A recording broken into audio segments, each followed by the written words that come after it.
Hello everyone, आजची special recipe आहे कारल्याची भाजी. कारल्याची भाजी म्हणलं की तोंड थोडंसं मुरडलं जातं कारण ती कडू असते. पण या पद्धतीने कारल्याची भाजी बनवल्यास तुम्हाला कडूपणा कमी होईल आणि खायला रुचकर लागते. त्यासाठी आपण कारले घेतले आहेत, ती स्वच्छ धुवून घेतली आहेत. कारल्याच्या वरचे जे देठ आहेत ते आपण सुरीच्या साहाय्याने काढून घेणार आहोत. हवं असल्यास तुम्ही बटाट्याचे छिलके काढतो त्यांनी सुद्धा काढून घेऊ शकतो. होईल शक्यतो जास्तीत जास्त काढून घ्यावे.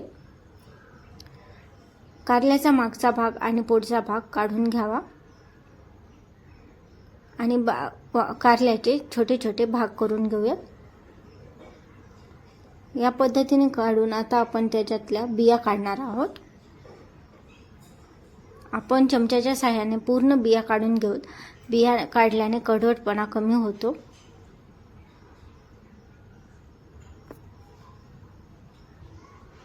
या पद्धतीने भाजी बनवल्यास छोटे मुलंही अगदी आनंदाने खातात.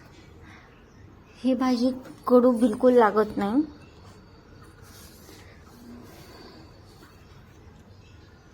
आता आपण याचे रिंग्स कापून घेणार आहोत. तुम्ही पाहू शकता छोटे छोटे रिंग्स आणि मीडियम साईजमध्ये काढून घेणार आहोत. या पद्धतीने कारल्याची भाजी बनवलेली मला खूप आवडते. सो नेहमी याच पद्धतीने कारल्याची भाजी करते. आपण 1 चमचाभर मीठ टाकून घेणार आहोत आणि अर्ध्या ते 1 तासासाठी बाजूला ठेवून देऊयात. व्यवस्थित मीठ मिक्स करून घेऊया जेणेकरून कडू पाणी व्यवस्थित निघून जाईल. तुम्ही बघू शकता कडू पाणी निघत आहे. सो आता आपण हे छानपैकी काढून घेऊयात आणि याच्यामध्ये साधं थोडं पाणी टाकून धुवून घेऊयात.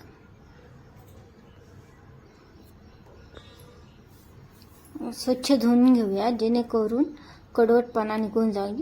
आणि तुम्हाला हवे असल्यास किचन टॉवेलने देखील तुम्ही पुसून घेऊ शकता.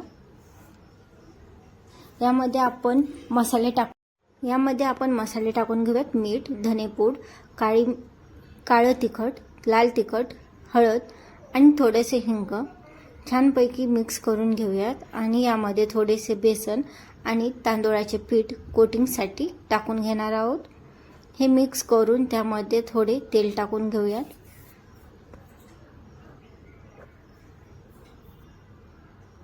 छान तेलाने आपण बनवलेला सगळा मसाला वगैरे कोट्स छान होतो, त्यामुळे बाइंडिंग छान येते. सो तेल टाकून छान मिक्स करून घेऊया. आता आपण भाजीची तयारी करूयात. पॅनमध्ये तेल टाकून घेऊयात. तेल छान मिक्स होऊन देऊयात. पसरून घेऊयात तेल आणि यामध्ये रिंग्स म्हणजे कारलं टाकून घेणार आहोत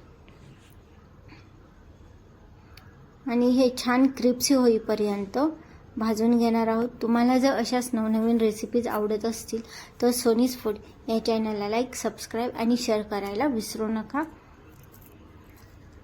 आपण यामध्ये सगळे रिंग्स टाकलेले आहेत आणि थोडा वेळ वाफाळून घेऊयात.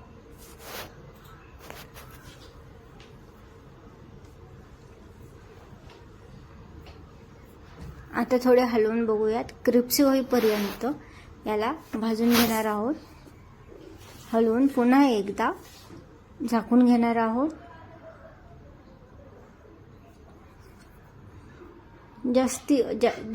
जेवढी जास्त क्रिस्पी होतील तेवढी जास्त टेस्ट लागते याला. आणि तुम्ही पाहू शकता आपले कारले झालेले आहेत. आहा, खूप मस्त वाटत आहेत आणि खाण्यासाठी तयार आहेत. सो तुम्हाला आपली रेसिपी कशी वाटली ते कमेंट्समध्ये सांगायला विसरू नका. थँक्यू. आणि ही भाजी आपण वरण भातासोबतही खाल्ल्याने छान लागते. थँक्यू.